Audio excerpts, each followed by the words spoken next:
Mas Arsul, apakah ini kemudian terjadi karena memang pangkal masalah revisi Undang-Undang KPK? Mas Budiman, waktu saya belajar hukum sama Bang Mulya, itu saya ingat ada gium, ya. Meskipun hukumnya buruk, kalau penegak hukumnya baik, maka akan baiklah penegakan hukum. Oke, sekarang tentu lembaga penegak hukumnya juga, dan sebaliknya. Sekarang hukumnya buruk atau baik? Ya, saya melihat tidak ingin menjawab dengan baik atau buruk, ya. Tapi kita harus jawab dengan lebih fair lah. Oke. Persoalan kita itu apakah persoalan undang-undangnya, Oke. atau persoalan kinerja, perilaku. Yang mana dulu? Kalau menurut Mas Arsul soal undang-undang atau soal orang? Nah, kalau menurut saya persoalannya lebih kepada persoalan perilaku. Perilaku. Ya, kinerja lah mungkin. Kinerja. Ya, itu lebih. So, kalau kita mau bicara soal undang-undang, tadi kan selalu dikritiki, ya, kehilangan independensinya karena kemudian pegawainya jadi ASN. Cobalah kita berpikir agak jernih sedikit. Di negara ini, yang namanya aparatur negara itu memang harus berkelompok. Apakah dia dalam kelompok aparatur negara sipil, ASN, aparatur negara militer, TNI, atau aparatur negara Polri, ya. Kalau kemudian diasumsikan bahwa karena ASN kemudian seorang penegak hukum tidak bisa independen, kita apa mau mengatakan bahwa semua jaksa-jaksa itu tidak independen? Apakah kita mau mengatakan bahwa semua penyidik di Bareskrim di bawah kepolisian Republik Indonesia itu tidak independen? Kan tidak juga. Artinya kalau Mas Arsul lihat ini problem pada kinerja, pada personalia? Pada personal. Ya, lebih pada itu ya. Nah, untuk itu menurut saya memang kemudian yang harus diperbaiki adalah harus kinerja. Tidak bisa kemudian merespon publiknya, ya, dengan katakanlah tidak mendengarkan secara sungguh-sungguh suara publik, tapi tetap dengan jalan yang diyakini itulah yang paling baik untuk katakanlah mempertahankan KPK. Tidak seperti itu menurut saya. Ya, jadi harus terbuka, harus ada keterbukaan untuk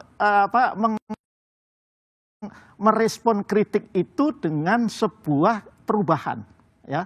Oke, baik. Dikatakan bahwa kalau perlu itu ada ruatan ini di KPK. Ada ruatan di KPK. Oke, Bang Mulya, ini kalau tadi tesisnya Mas Arsul kan undang-undangnya mungkin tidak bermasalah tapi kepada orang. Ini apakah sedang terjadi krisis kepemimpinan di KPK? Ya, saya setuju ada krisis kepemimpinan. Saya nggak membantah itu. Ya. Oke. Tapi saya tidak setuju dengan analogi yang dibuat oleh Bung Arsul. Kalau membandingkan dengan kepolisian dan kejaksaan, mereka kan beda dengan KPK. KPK didirikan karena korupsi yang begitu sistemik, endemik, dan widespread gitu, dalam bahasa Transparency International. Dan ini lembaga yang super, lembaga yang spesial, extraordinary. Dan oleh sebab itu dituntut lebih. Dan kalau ya dia disamakan dengan polisi dan kejaksaan, menurut saya ya tidak ada bedanya. Ekspektasi kita kepada KPK begitu tinggi dan kita memberikan segala-galanya, ya, semua power, semua hak ya, kepada KPK untuk bisa berbuat lebih dari apa yang dibuat oleh kepolisian dan kejaksaan.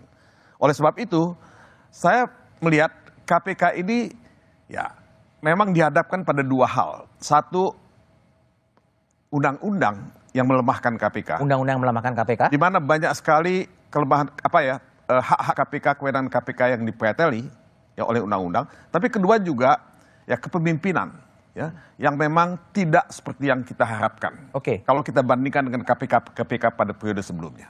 Bang, saya tanya lagi. Kalau undang-undangnya juga lemah, ada permasalahan kepemimpinan, gimana logika dari Mahkamah Konstitusi justru memperpanjang masa jabatan pimpinan KPK setahun? Dalam politik tuh ada adagium begini, Bung Budiman. Power tends to corrupt. So? Jadi kalau saya melihat orang yang ingin diperpanjang masa jabatannya, ingin memperpanjang kekuasaannya juga. Saya tidak mengatakan mereka korupsi, tapi potensi, probability untuk korupsi itu semakin panjang. Nah, saya tidak tahu ya, apakah itu etis atau tidak untuk minta perpanjangan masa jabatan. Kalau perpanjangan masa jabatan itu diserahkan kepada DPR, undang-undang yang dibuat oleh DPR, silakan. Tapi bukan diminta ya oleh seorang pimpinan KPK. Menurut saya itu agak ironis. Oke. Kalau itu yang terjadi. Baik, Bang Saud. Kalau tadi Bang Arsul mengatakan undang-undangnya oke lah. Kalau undang-undangnya buruk tapi orangnya baik ya pasti hasilnya baik. Tapi kalau menurut Bang Saud ini sebenarnya permasalahannya di undang-undangnya, di perilakunya atau di mana sih? Kan sudah proven. Undang-undang 2002 itu coba kita lihat aja ya. Nanti kalau ada waktu, coba lihat daftar isian masalah tahun 2002, itu masih ada di perpustakaan tuh. Itu di sana sangat detail. Terlebih waktu itu masih ada fraksi TNI Polri ya. Fraksi TNI Polri itu paling detail. Kalau ada korupsi di lembaga itu malah dia harus dibuat 2 kali lipat hukumannya. Jadi diskusinya waktu itu begitu intens tentang bagaimana sebenarnya institusi ideal yang harus kita punya, kita miliki gitu. Jadi kalau kita kembali katakan bahwa akhirnya dibuat Undang-Undang 2019 tahun 2019, yang saya katakan sudah proven di Undang-Undang lama itu jelas kok indeks persepsi korupsinya mulai dari 2002 itu naik terus sampai angkanya ke 40. Ketika Undang-Undang 2019 itu turun, anjlok ke 34. Terus orang bilang, Pak Saud itu nggak ada kaitan dengan Undang-Undang. Kenapa nggak ada? Udah jelas kok. Yang dinilai itu kan 9 lembaga yang menilai itu. Mereka sangat detail. Bagaimana KPK bisa menginspirasi, bagaimana penegakan hukum dan seterusnya. Dan indeks itu datang bukan dari institusi yang biasa-biasa, Transparansi Internasional. Jadi menurut Bang Saud memang masalahnya di undang-undang? Yes. Dan ada juga krisis kepemimpinan di KPK? Itu kombinasi, itu nyusul belakangan. Makanya saya katakan, kenapa di 4 periode di undang-undang yang lama itu mereka perform. Oke, ada salah, ada beberapa pimpinannya kena, bahkan di sanksi etik dan seterusnya, kemudian proses check and balance-nya jalan, itu sudah terbukti bahwa indeks persepsinya naik, kemudian mereka selalu menjaga integritinya, walaupun ada saja yang lari, tetapi pengawas internal waktu itu sangat dominan dengan melibatkan orang luar. Tadi Pak Todung sudah menjelaskan. Tapi dengan adanya Dewas ini gimana? Dewas kan bukan punya kewenangan untuk memberikan sanksi atau apapun. Gimana Anda lihat Dewas ini? Dewas ini untuk pertama kali kan ditentukan oleh Presiden. Terus? Mereka mungkin merasa dirinya saya bertanggung jawab ke Presiden. Terus? Nilai yang sangat simple. Ketika kemudian kata sinergi dibuat di situ, value-nya itu sinergi diantaranya.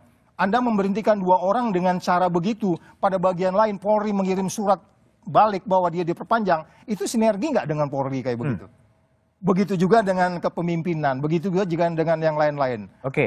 Jadi nilai yang mereka buat, Dewas itu bahkan tidak mampu mengawasi nilai yang dia create sendiri.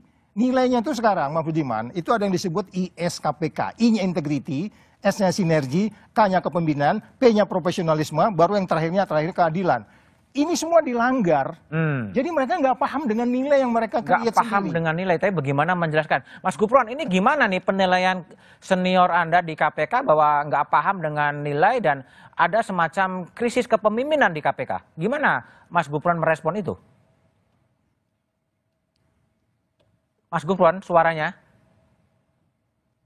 Ya mohon maaf karena fuse-nya ada takbir, saya tutup tadi. Jadi begini, pandangan-pandangan dari Pak Arsul, Mas Bang Mulya maupun Bang Saud bagi saya adalah masukan tanah dari para beliau, jadi berhak saja menyampaikan pendapatnya ya. Tapi dalam pandangan saya begini, saya berpandangan bahwa dulu KPK itu seandainya disorot dengan kamera itu asanya masih asa ya 2 mega. Tetapi ketika ada Dewas, kekuatan asanya itu kemudian saat ini sudah 8, mungkin sampai 12 dan 32 megapiksel, sehingga apa yang dulu tidak terungkap saat ini menjadi terungkap semua. Yang positif begitu. Jadi faktanya saat ini pengaduan-pengaduan ke Dewas itu hal-hal yang remeh-temeh berkaitan dengan administrasi saja itu sudah banjir ke Dewas. Ini yang dulu tidak ada salurannya, sekarang menjadi punya saluran. Yang dulu tidak tertangani, sekarang terungkap. Sehingga seakan-akan saat ini menuai banyak keruntuhan moral maupun etik, bahkan tidak pidana. Nah, ini bagi saya sesungguhnya kami memandangnya hal yang positif. Bahwa sekali lagi KPK membangun integritasnya secara institusional.